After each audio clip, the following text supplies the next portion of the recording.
Olá, estudantes do EAD de Ciências Biológicas da UFPB. Aqui quem fala é o professor Davi e nós vamos agora estudar um pouco sobre gliconeogênese e via das pentoses fosfato. Lembrando que esta aula trata-se de uma pequena revisão sobre essas duas vias super importantes no metabolismo, ou seja, isso não isenta vocês de terem que estudar pelo caderno de bioquímica metabólica ou mesmo ler qualquer livro-texto de bioquímica. Os objetivos da nossa aula são apresentar a vocês a rota de síntese da glicose endógena e como que a glicose 6-fosfato produzida na via glicolítica pode ser desviada para a síntese de outros carboidratos, chamados de pentoses fosfato. Como conteúdo, nós vamos abranger a importância biológica dessas duas vias, entender todas as etapas da gliconeogênese e ainda aprender a fase oxidativa e a fase não oxidativa da via das pentoses fosfato. A essa altura, vocês já sabem que a glicose é o principal combustível energético do nosso corpo.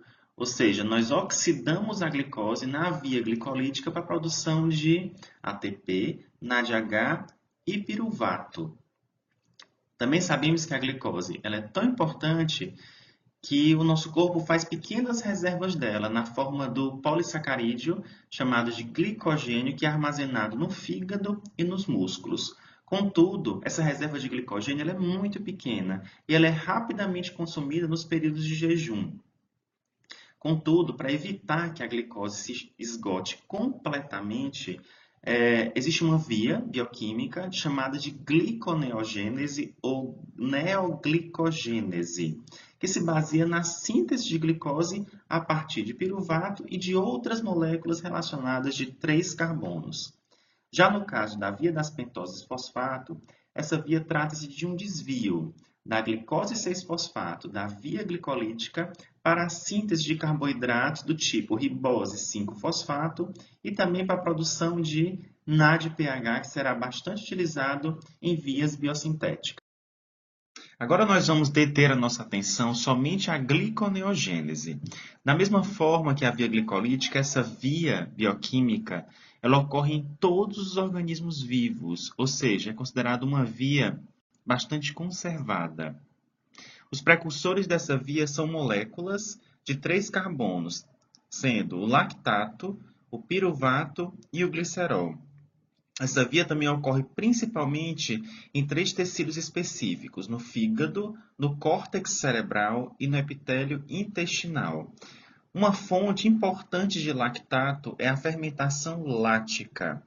E a gente sabe que a fermentação lática ela produz grandes quantidades de lactato, e esse lactato que é produzido nos músculos, ele pode retornar para o fígado, onde no fígado ele será convertido em glicose e esta, por sua vez, pode voltar para os músculos e ser convertida em glicogênio.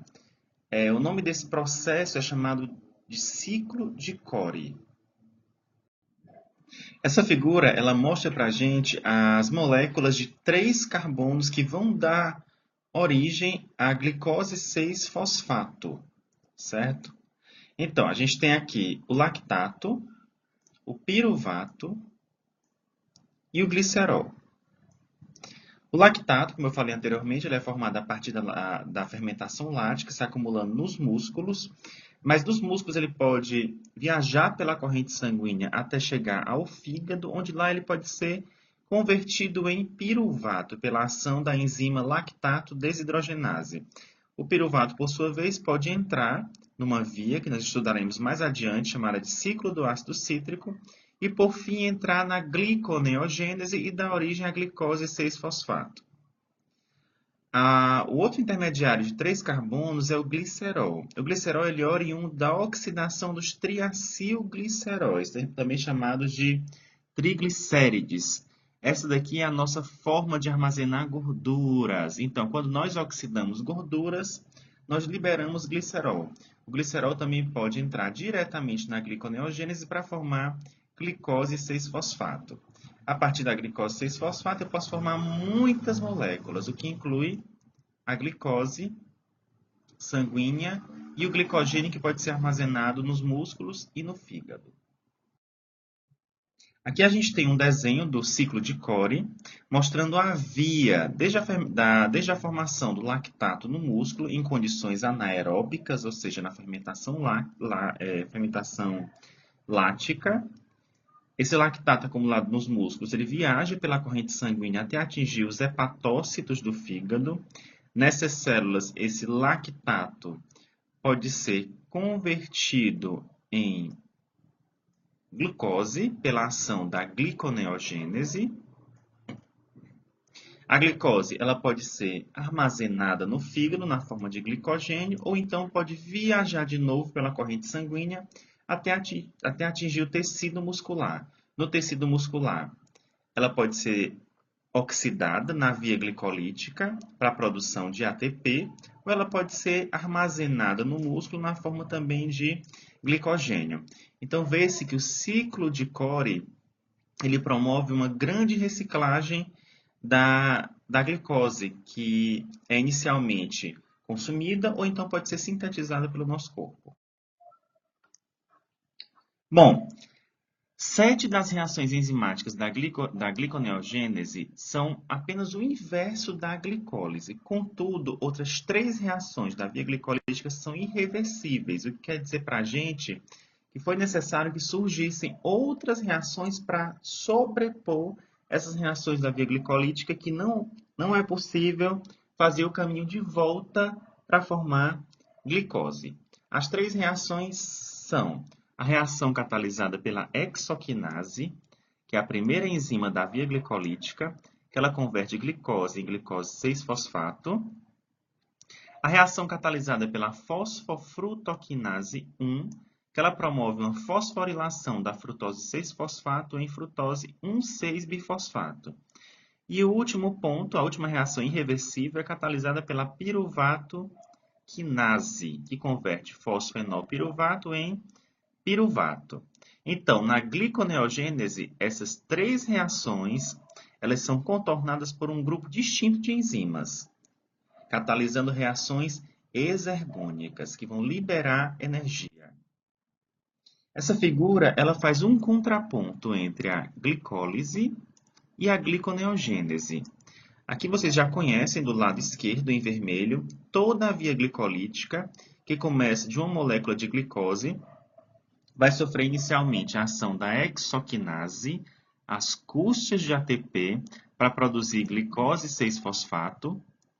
A segunda reação é a conversão de glicose 6-fosfato em frutose 6-fosfato. A próxima reação, frutose 6-fosfato, é fosforilada produzindo frutose 1,6-bifosfato. Reação catalisada pela fosfofrutocinase 1. A via glicolítica segue com suas reações posteriores até atingir a última reação, que o fosfenolpiruvato vai ser convertido em 2 moléculas de piruvato, com a ação da piruvato cinase. Então, esses 3 pontos são reações irreversíveis. Se você olhar aqui para a setinha, ela tem apenas uma direção, o que mostra nessa figura que essa reação é irreversível. Se você olha as demais reações, todas têm uma seta dupla, mostrando que essas reações são reversíveis. Se a gente olhar para o lado aqui azul, para o lado direito, a gente vê a gliconeogênese. A gliconeogênese ela vai mostrar para a gente o caminho contrário. A partir de 2 moléculas de piruvato, eu consigo produzir uma molécula de glicose. Contudo, um grupo de enzimas diferente vai surgir para contornar essas 3 reações irreversíveis. Inicialmente, 2 moléculas de piruvato vão ser convertidas em 2 moléculas de oxalacetato, pela ação da piruvato carboxicilase. Posteriormente, as 2 moléculas de oxalacetato serão convertidas em 2 moléculas de fosfenolpiruvato pela ação da pepcarboxicinase. As reações que se seguem são as mesmas da via glicolítica na direção inversa, até atingir outra reação irreversível, que é a conversão de frutose bifosfato em frutose 6-fosfato. Aqui entra uma enzima diferente, chamada de frutose 1,6-bifosfatase, certo? Que vai produzir frutose 6-fosfato.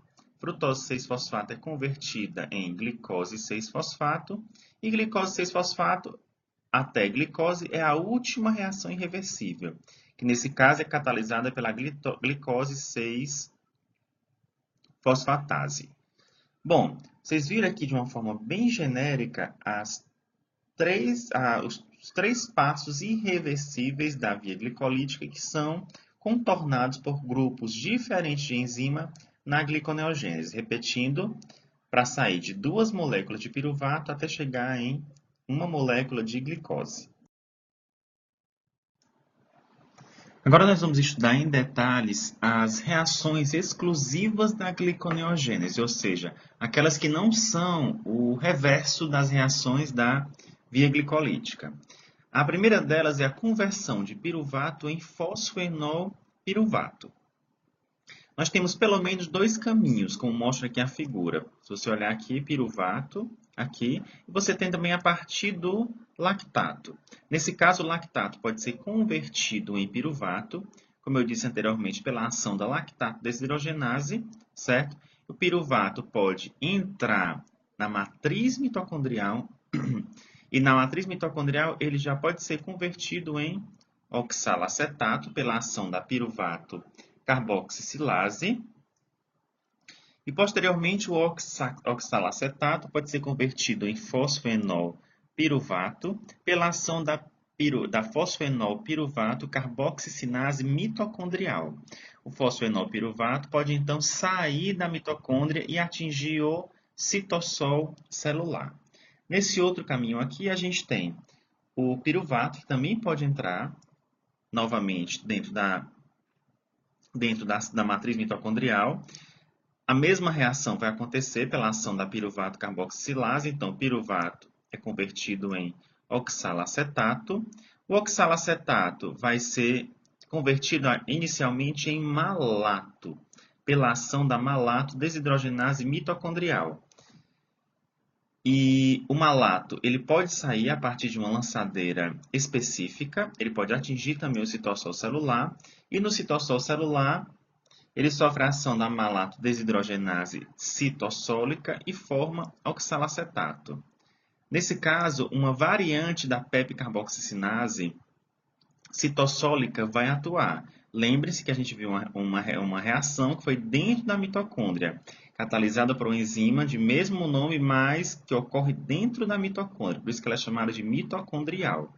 Agora, o oxalacetato sofre a ação da fosfenol piruvato carboxicinase citossólica e produz a mesma molécula que é o fosfenol piruvato. Aqui do lado esquerdo da figura está mostrando um detalhe dessa reação, que o piruvato tem que reagir com uma molécula de bicarbonato. A enzima piruvato carboxilase é dependente de biotina e só assim ela consegue produzir o intermediário oxalacetato. Aqui a gente tem o detalhe da conversão do oxalacetato em fosfenol piruvato, mostrando que o oxalacetato ele vai reagir com uma molécula de GTP. GTP é um equivalente do ATP. Também é considerado uma moeda energética. Após essa reação, também catalisada pela fosfenol piruvato carboxicinase, a gente tem a formação do fosfenol piruvato. A próxima reação, que é particular da gliconeogênese, é a conversão de frutose 1,6-bifosfato a frutose 6-fosfato. Ela é catalisada pela frutose 1,6-bifosfatase e ela é bem simples. Você tem aqui uma molécula de frutose 1,6-bifosfato. 1,6-bifosfato por quê? A gente tem aqui um grupo fosforil ligado ao carbono 1 de uma molécula de frutose e outro grupo fosfato ligado ao carbono 6 de uma molécula de frutose.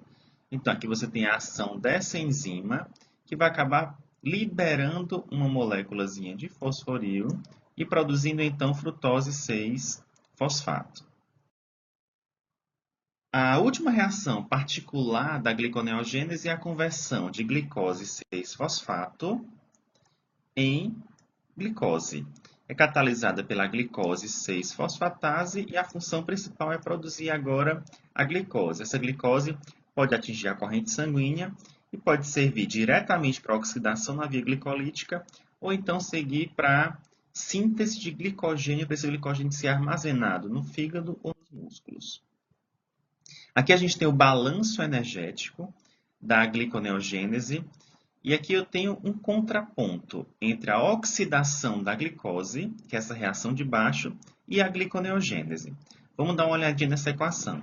Na gliconeogênese, para sintetizar uma molécula de glicose, eu preciso de 2 piruvato, 4 ATP, 2 NADH, 2H+, e 4 moléculas de água. Para produzir apenas uma glicose, olha a quantidade de energia que é necessária.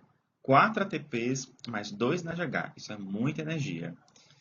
Já na oxidação da glicose, uma molécula de glicose ela vai liberar 2 piruvato, 2 ATP e 2 NADH como moléculas energéticas. Se você olhar, você para sintetizar uma molécula de glicose, você gasta muito mais do que para oxidar uma mesma molécula de glicose. O que mostra para a gente que a gliconeogênese é uma via muito cara e que o organismo faz questão de gastar energia, dada a importância da glicose para os nossos tecidos.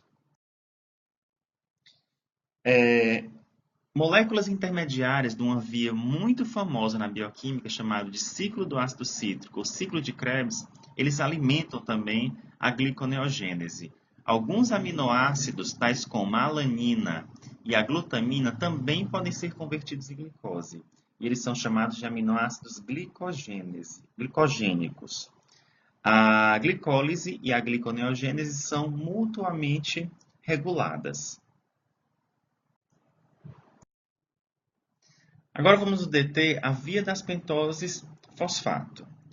A via das pentoses fosfato, como eu falei anteriormente, trata-se de um desvio. Ou seja, quando você tem excesso de glicose 6-fosfato, ou seja, numa situação de um indivíduo bem alimentado, ou seja, com uma dieta rica em carboidrato, os níveis de glicose dele vão estar muito altos. Então, uma parte dessa glicose que entra na via glicolítica, ela pode ser desviada na forma de glicose 6-fosfato para a via das pentoses 5-fosfato, para a síntese de ácidos nucleicos e coenzimas.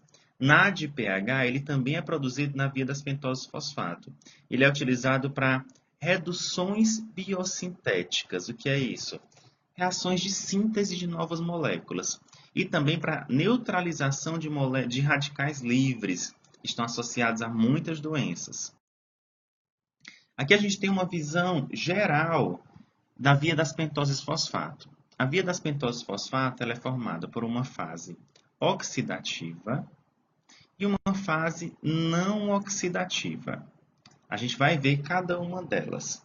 Na fase oxidativa, a glicose 6-fosfato vai ser inicialmente oxidada a 6-fosfogliconato e nesse processo NADPH já é formado. 6-fosfogliconato vai ser convertido em ribulose 5-fosfato, novamente outra molécula de NADPH é formada. Ribulose 5-fosfato vai ser finalmente convertida em ribose 5-fosfato. E essa ribose 5-fosfato, esse açúcar fosfatado, ele pode ser utilizado para a síntese de nucleotídeos, de coenzimas, de DNA e RNA. Lembrando que o açúcar que compõe os nucleotídeos do DNA é a desoxirribose, enquanto aqueles do RNA é a ribose.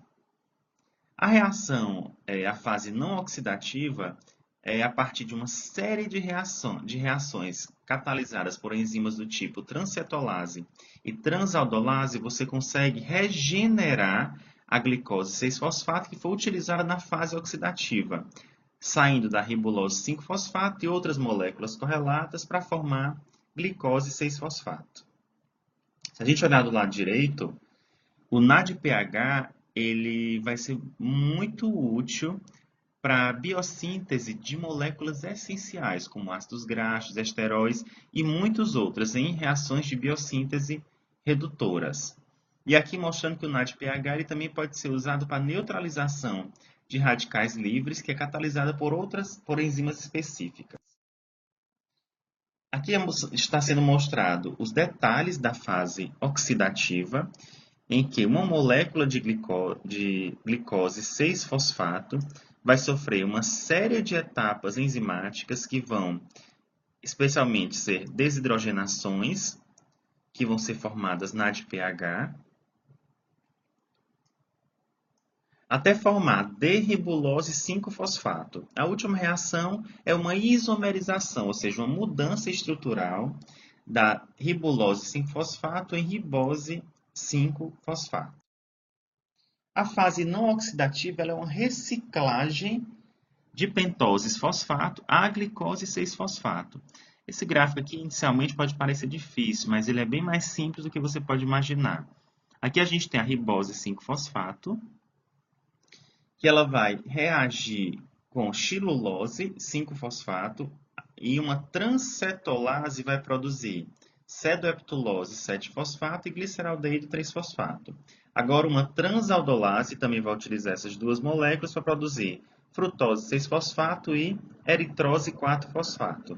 Frutose 6-fosfato pode ser, então, sofrer uma conversão por enzimas da própria gliconeogênese para formar glicose 6-fosfato. Então, você tem aqui uma reciclagem da ribose 5-fosfato formando glicose 6-fosfato. A eritrose 4-fosfato pode, por sua vez, reagir com xilulose 5-fosfato a partir de uma enzima transcetolase e formar gliceraldeído 3-fosfato e frutose 6-fosfato. Por uma série de reações da própria gliconeogênese, gliceraldeído 3-fosfato pode ser convertida em frutose 6-fosfato e frutose 6-fosfato, por fim, ser convertida em glicose 6-fosfato. A gente vê que pentoses, que são açúcares de 5 carbonos, são utilizados para reciclar a glicose, que é uma molécula de 6 carbonos. Ou seja, é um grande processo de reciclagem à fase não oxidativa. Aqui mostrando a correlação entre a via glicolítica e a via das pentoses fosfato. Se eu tenho uma grande quantidade de glicose, uma parte da glicose 6-fosfato da via glicolítica pode ser utilizada para seguir na via das pentoses fosfato até produzir pentoses fosfato e NADPH. O NADPH ele funciona como um bom regulador da via das pentoses fosfato. Se o NADPH está em excesso, ele inibe as enzimas dessa etapa, que convertem glicose 6-fosfato em 6-fosfogliconolactona, ou seja, mostrando que o NADPH é um bom regulador da via das pentoses fosfato. Bom, o livro-texto utilizado para a construção dessa aula é o Leininger, Princípios de Bioquímica, 6ª edição de 2014.